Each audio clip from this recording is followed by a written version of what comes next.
Hey Mackey's Motor fans, back at it with the buggies. This is the Dune 150 engine. I'm just gonna do a quick video on the CVT transmissions. Now, unfortunately, due to a couple really negative experiences with the brand, which is gonna remain nameless for the moment, I decided to switch things up a little bit in each buggy. What you see here is the clutch assembly from NCY, and I have a Banjing Variator in the back there and a stock fan that was painted nice and shiny because I like red. Brand new belt. I'm gonna give this a try, and the next day or so get it back together and see how this one holds up, because the other one was quite disappointing and I just got tired of it. But the NCY kit is actually two different types for the sheave, they call it, which is this outer pulley here. It actually has two different ramps, and I can show you in a few minutes how they work, how they function, and then I'm trying the more aggressive ramp style to see what happens, see if I notice a difference. But anyway, just to give you an idea of the components, what we have here is the fan and the outer pulley. The inner pulley is known as the Variator, which the weights are tucked inside. I don't know if we can see back in there. There's the body, and back inside there are your either roller weights or sliders, whatever you decided. I've got a Gates PowerLink belt. Not a big fan of the Kevlar. I like the rubber, and these hold up really well. This here is your clutch bell. This is attached permanently to the shaft, which is what makes your tires move. And inside here, I have an NCY clutch, their high performance clutch from their Super Transmission kit. And this is the clutch pulley. Now, I was always called a torque converter, but torque converters are more like your Comet clutches and stuff like that. This is definitely the clutch assembly. Inside there, some people call it the contra spring. Yellow springs, no matter where you go, are a 1,500-pound spring for a 1,500-pound compression rate. As your engine spins faster, this is called CVT, constant variable transmission. As your engine spins faster, the weights are going to move this pulley here outward, squishing this belt, forcing the belt to run up higher and higher and higher on here. The exact opposite is true for this one. As the belt spins faster and it compresses that spring in there, the pulley spreads out, making the belt ride lower and lower and lower. Eventually, you will have a 1-to-1 ratio where you're spinning as fast as possible all the way down inside this groove and all the way at the top of this groove. So you're going to get higher speeds from the engine, but the belt would be actually spinning less, just faster, and way faster down here. So it's constantly variable. That's why there's no changing of a gear or anything. It's a pretty awesome setup. You're going to see a video in about a minute, and I also have a super slow-mo video for you. This is the Crossfire 150R buggy setup, and same thing. I had purchased two of the exact same clutch setup, and like I said, I was not happy with the results.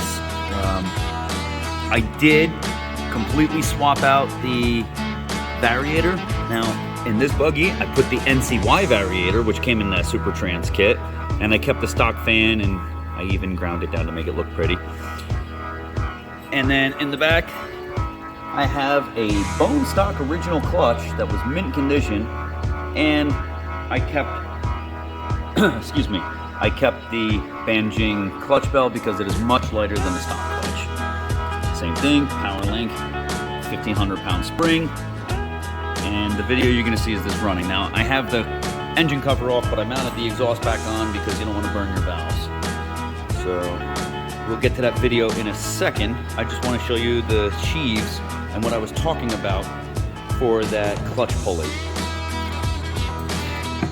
When you open your Banjing clutch kit, you get a delightful view of pretty shiny parts. Yay, these were used. And I would like to say abused, but not really. You get pretty big clutch. Now, this clutch has pretty nice large contact pads and pre-installed. It looks almost like stock springs. They don't tell you the engagement spring, but that is the clutch. Notice the awful rub marks here. We'll get to that later.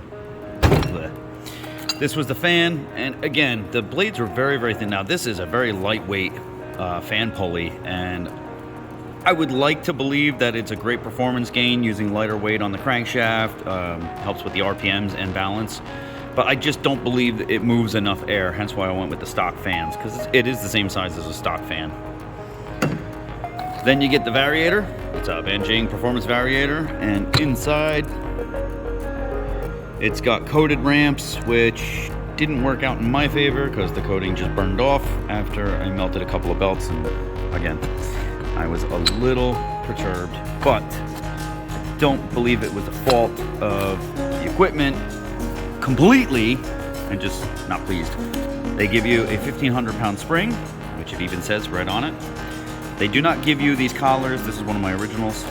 They give you a whole entire torque converter, and then you have to assemble it. Now, unfortunately, for some reason, my assembly process using a impact gun did not work properly, and it's the clutch nut backed off 3 separate times. 3 separate times on both kits, and both times I had used just their clutch, their bell, and their torque converter, and now the threads are pretty much toast, so this kit is no longer usable. I mean, I could probably use the clutches, but I'm so perturbed with either myself or with the product that I just gave up. This is a stock torque converter clutch. Thank you, JD, for hooking me up. By the way, he has been instrumental in trying to get me back on my feet and getting everything organized. So, this is a sleeve right here, which is our spring sleeve, and unknown to a lot of people, you can pry these up. Put it up. And that will reveal how the torque converter works. Okay. Gross. So, what we have here are ramps that these little rollers sit inside. These little tabs. I can't even get it to focus. Come on, focus on my hand. Close enough. These sit inside in that little groove, and as your engine overcomes the pressure of the spring, that 1,500 pound spring, this will rotate up like so, and then rotate back down. Up and down. And it's just a quarter of a turn for that spring tension. And that's what's engaging your transmission to drive your wheels. So the NCY kit, these ramps right here, they have 2 different options, a stock style, and then they have one that's almost shaped like a lightning bolt. It comes a little more aggressive and then a drop down. So I'm trying that on the Dune to see what happens. But this is so you can see, this pops right off. There's a couple of grease seals on it. And there's your pulleys. Again, this was a stock pulley. I just pulled apart a completely stock out of the Crossfire. And these little guys are what keeps it in place.